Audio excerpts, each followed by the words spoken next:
Cadets. Cadet Pao here. So, ayun, ngayon lang ulit ako nagpakita and ngayon lang ulit ako nakapag-take ng video dahil busy na naman tayo, naging busy naman tayo sa iba't ibang activities. And naging busy din tayo meron kasi tayong pinaghahandaan, which is yung graduation for the ROTC or the Reserved Officers Training Corps. Ayun, pinaghahandaan natin siya kasi parating na yung graduation in 3 weeks or less time. So, ayun, pag-graduate na tayo and happy ako sa sarili ko, of course, dahil matatapos ko na siya and ayun, kumbaga, na-survive ko siya. Ayun, so, since malapit na ang bakasyon, malapit na ang academic break. Itong bagay naman ngayon, ang pag-uusapan natin ngayon, ito yung mga applicable to for the incoming students na kukuha ng criminology or yung mga taong nagbabalak na mag-take ng criminology. Tingin ko is makakatulong sa inyo. Dapat alam nyo na to para alam nyo na sa sarili nyo kung para sa inyo ba talaga or yung kakayanin nyo ba talaga yung criminology course. So, ito, randomly naman to. Kumbaga, enlisted. So, hindi siya top 1, hindi siya top 2. Kumbaga, halo-halo. So, we're going to talk about 10 things that you should know if you're going to take criminology as your course. Para sa mga senior high school graduates and do sa mga nagbabalak, etong 10 na to is makakatulong sa inyo or dagdag kaalaman na rin kung gusto nyo i-take ang criminology. So, ayun, the first one na nilista ko is yung discipline. So, for you guys na magte-take ng criminology, yung discipline ang pinakalaging expected sa atin. Kumbaga, highest form of discipline. Kung kayang-kaya natin, highest form of discipline is expected from us. So, kung meron tayong tinatawag na maximum tolerance dito sa criminology, we're going to need that principle na maximum discipline. So, we have to acquire that. Kung medyo tagilid pa tayo pagdating sa salitang disiplina, matututunan naman natin yung pagdating sa pagte-take natin ng ROTC program na I know, kapag criminology ka, ite-take mo talaga siya. So, discipline is a principle or a virtue or one of the core values na kailangan pagdating sa ating mga crime is we shall have the discipline be engraved upon us pag kukunin natin yung criminology. So, yung next is, criminology is not easy. Hindi siya madali, hindi siya basta-basta.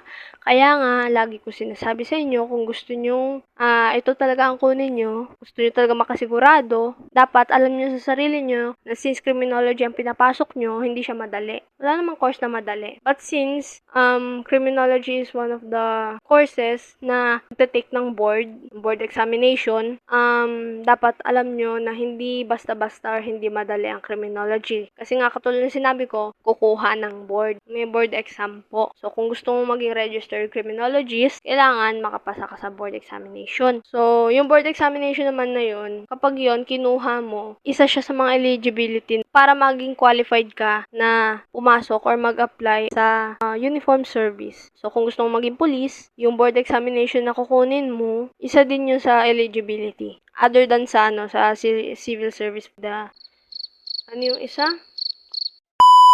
The NAPOLCOM. Ayun. Kung hindi criminology ang kinuha mo, gusto mong mag-police, ayun, kukunin mo yung NAPOLCOM. So, eto, dun din sa part na hindi madali or hindi basta-basta. Of course, you have to be prepared pagdating sa challenges and the difficulties that criminology might let you experience. Kasi ako ganyan din, na, alam ko naman sa sarili ko na hindi basta-basta yung course na kinuha ko. Kaya nga, nung mga time na na-experience ko, yung mga bagay na na-experience ko, though at some point, medyo na-shock pa rin ako doon. Pero, nagawa ko siyang lunukin pa rin. And, thank God, at dahil na-survive ko naman siya, patapos naman na ang first year ko. So, magiging second year. Alalahanin nyo, na kung criminology ang kukunin nyo, ako na nagsasabi sa inyo, hindi siya madali. Hindi rin siya basta-basta. Kapag meron kang mga bagay na makikita or may experience, dapat alam nyo sa sarili nyo, kung criminology ang kinuha nyo, dapat ready ka sa mga challenges or difficulties na makukuha mo. Or may experience mo kapag criminology ang kinuha mo. So, yung pangatlo is yung greeting business. greeting business and saluting business. Etong dalawang to is naka-enlist siya sa isa sa mga standard operating procedure na malalaman nyo kapag nag-take kayo ng ROTC program. So, first and second siya sa of all 25 standard operating procedures, yung greeting business and saluting business. So, yung greeting business naman na to, professors and sa mga nakakataas sa inyo, mga officers nyo pagdating sa ROTC, lagi expected sa inyong mga cream na bumate and mag-greet sa mga taong nabanggit ko. And sa mga basta nakakataas sa inyo. Kasi expected sa ating mga cream yung pagiging magalang. As in, magalang tayo sa mga taong nakakasalamuhan natin, lalo na sa mga taong mas nakakataas sa atin. Ayun, pagdating naman sa saluting business, applied to sa pagdating sa ROTC nyo, sa mga officers nyo. So, actually, sa dalawang yon, ang pinakamahalaga talaga is yung greeting business. Kahit hindi ka sumaludo sa officer, basta't binati mo siya, basta't binati mo sila, okay na yon. Kasi yung saluting business naman na yon, it is a form of courtesy. So, ayun, yung pang-apat naman is yung always remember the principle of having the mind over body. Kumbaga, kahit sobrang sakit na ng katawan natin, kahit sobrang pagod na tayo, dapat lagi natin inuuna is yung sinasabi ng utak natin. Kasi nga, criminology ang kinuha mo. So, dapat hindi ka marunong or hindi ka dapat nag-iinarte. Like, prangkahan na to, pagdating nyo sa criminology, ibibilad kayo sa araw. Ganun. Ibibilad kayo, gagawa kayo ng mga bagay doon, like tons of exercises. Madami siya. And military countings, yung iba doon, lalo na pagdating sa army proper dozen exercises. So, yun yung pinakamahirap doon is yung army proper dozen exercise. So, ayun, dapat mind over body tayo pagdating sa ganun, lalo na pagdating sa training. Kasi, kung hindi, mahihirapan ka. And tingin ko, hindi para sa yung criminology kung hindi yun yung lagi mong itatatak sa buong well-being mo. So, yung panlima, connected sa pangapat, at sinabi ko na mind over body, is yung hindi tayo pwede magreklamo. Hindi pwede ang reklamador sa criminology. So, ayun, lagi nating itatatak sa sarili natin na bago tayo magreklamo, sumunod muna tayo. Obey first before you complain. Applied din to pagdating sa ROTC. Hindi lang in general na nagtitake ka lang ng cream. Kumbaga, obey first before you complain. Bago ka magreklamo, marunong ka sumunod. Lagi yun yung sasabihin sa atin pag nag-undergo na kayo ng ROTC program. Yung 3S, sumunod at sumunod at sumunod. Yun lagi yung i-apply sa atin. So, ayun, I think sa inyong mapapasok sa cream, ma-apply nyo to para hindi na kayo magulat at hindi na kayo masyadong mahirapan, kaya sinasabi ko na to sa inyo. So, ayun, kung criminology ang pinasok mo, hindi ka pwedeng maging reklamador. Kasi nga, kung uniform service ang pinapasok mo, kung gusto mong pasukin ang buhay ng law enforcement, dapat sa criminology pa lang na course, dapat alam mo na kung paano sumunod. So, ayun, hindi yung lagi tayong feeling nagmamarunong. Like, kasi syempre, meron tayong mga bagay na dapat matutunan din. So, ayun. Number 6, ito naman yung bagay na ma-apply nyo din. So, there are things that are not meant to be shared pagdating sa ibang tao. Kasi meron tayong tinatawag na military secrecy. So, what you see, what you hear, when you leave it here. Katulad ko, meron din akong mga bagay na hindi rin pwede basta-basta i-share sa inyo. Kaya, kung ano man yung mga bagay na yon, matututunan nyo naman siya kapag nag-take na kayo ng criminology. Malalaman nyo naman yan. Life experience is the best teacher. Malalaman nyo yan. And especially sa mga nagbabalak na mag-crim.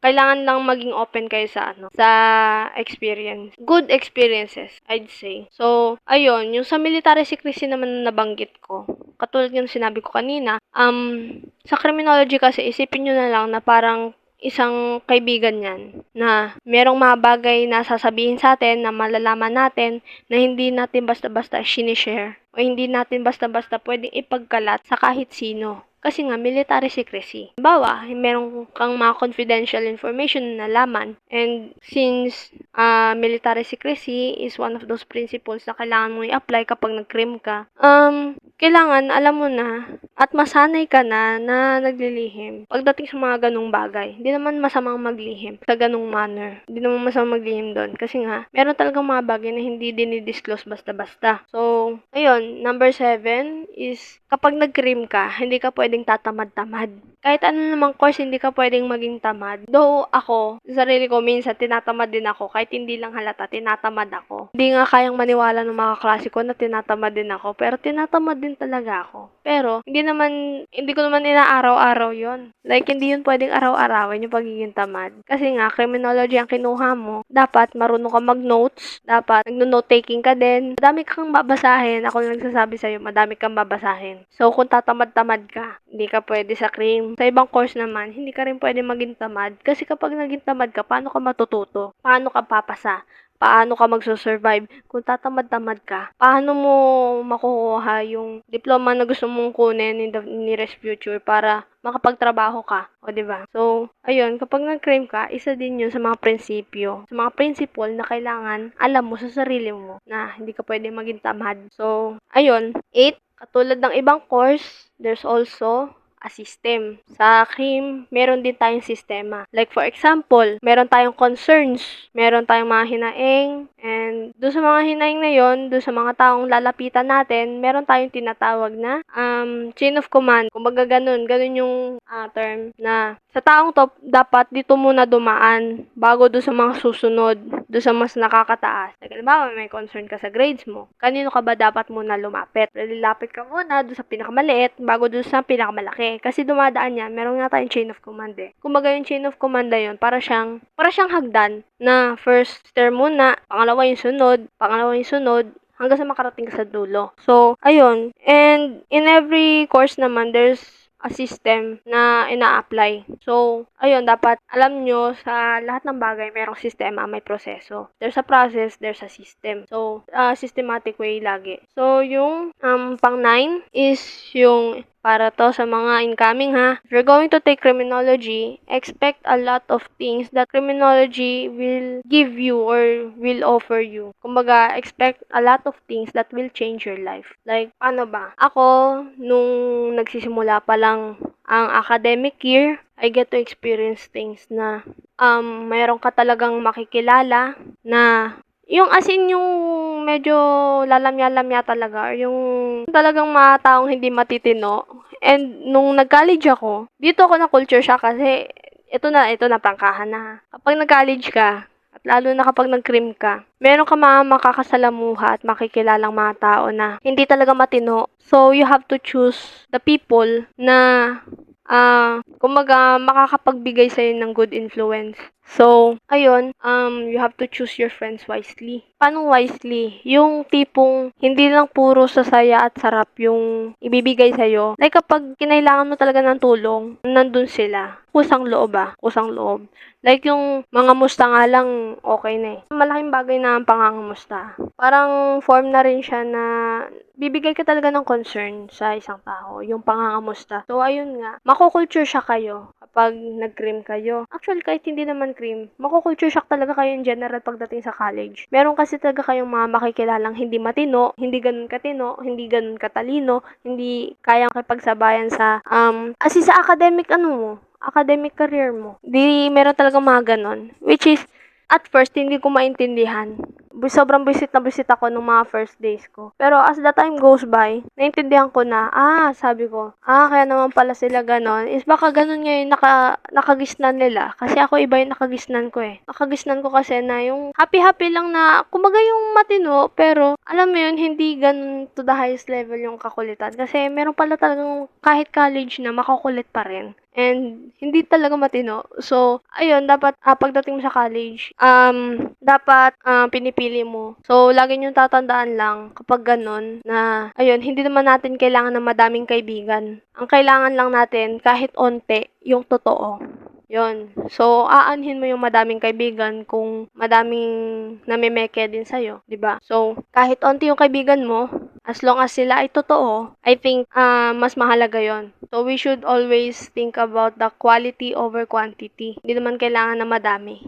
Kailangan lang totoo. So, ayun, yung pang-sampu, connected din siya dun sa sinabi ko nung mas nauna. Yung be open. Okay? Paano be open ba? Di ba nga sinabi ko na meron tayong mga makakasalamuha at meron tayong mga makikilala na hindi talaga natin na-experience nung junior high, senior high, elementary, kinder. Kumbaga, sa college mo lang siya may experience. Ayun, di ba nga at first, hindi ako masyadong kasi hindi ko talaga maintindihan at first. Pero, as the time goes by, na-adapt ko na lang. Kumbaga, nagigets ko na lang, naiintindihan ko na lang. So, ayun, you have to be open. Palawakin natin yung pag-intindi natin, yung pangunawa natin. Kasi, darating sa punto na madaming tao ang gustong i-express yung mga sarili nila, yung gustong pinapakinggan mo sila, pero ayaw nilang makinig, yung ganong tipo na mas gusto nila na pinapakinggan sila over sa sila ang makikinig sa'yo. So, ayun, be open-minded na lang. Kumbaga, not only for those kinds of experiences. Kumbaga, be open din sa opportunities, dun sa knowledge na i-offer sa'yo ng criminology. Kasi, ako na nagsasabi sa inyo, katulad ng sinabi ko kanina, meron tayong mga note take, meron tayong tons of exercises, hindi madali ang criminology. So, kailangan, be open lang tayo pagdating sa knowledge na makukuha natin. Kasi, at the end of the day, yung mga bagay na matututunan natin, magiging beneficial din sa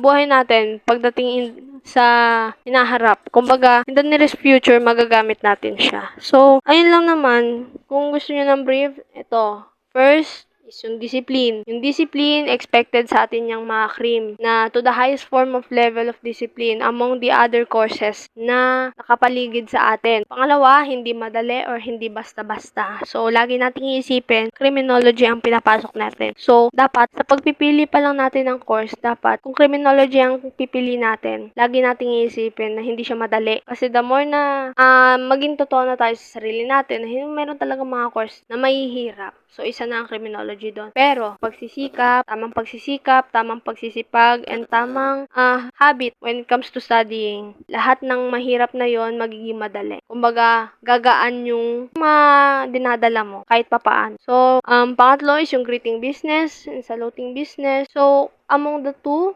ang pinakamahalaga naman is yung greeting business. Kasi kahit hindi ka mag-salute, the more na bumati ka sa mas nakakataas sa'yo and sa officers nyo, yun ang mas mahalaga kasi nga affected sa ating mga CRIM ang pagiging magalang. So, pang-apat, always remember, mind over body. So, kahit masakit na yung masakit na sa balat ng araw, ibibilad tayo sa araw, lagi nating tatatak sa ulo natin na kaya natin to, kaya natin to, kaya natin to. Panlima is yung di ka pwede magreklamo. Tayong mga criminology students, hindi tayo reklamador. Kasi nga, nag-criminology tayo, expected sa atin ang sumunod, 3S. Ayun, pang-anim is, there are things that are not meant to be shared to other people.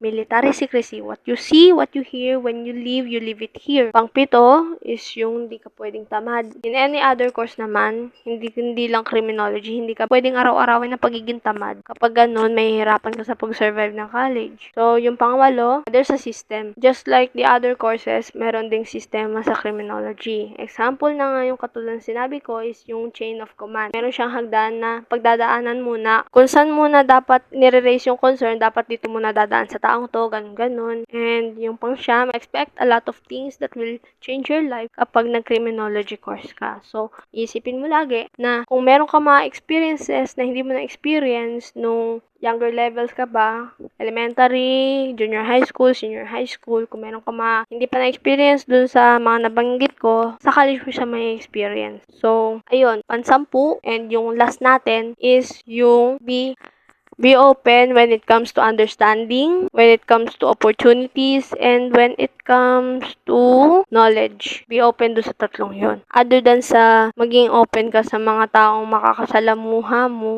and dun sa mga taong papapasukin mo do sa buhay mo. we have to choose the people na makakapag-impluwensya sa atin sa magandang paraan. And hindi yung sa part na mapapahamak tayo. So, ayun, yun lang naman ang kailangan i-share for this day. And siguro, next video natin, sana makapag-filming tayo ng graduation sa ROTC. And ayun nga, kasi nga in 3 weeks or less na oras is graduate na tayo. So, ayun, we survived the ROTC program and yun naman yung good. So, ayun, I'll see you in the next video and see you guys. Bye-bye!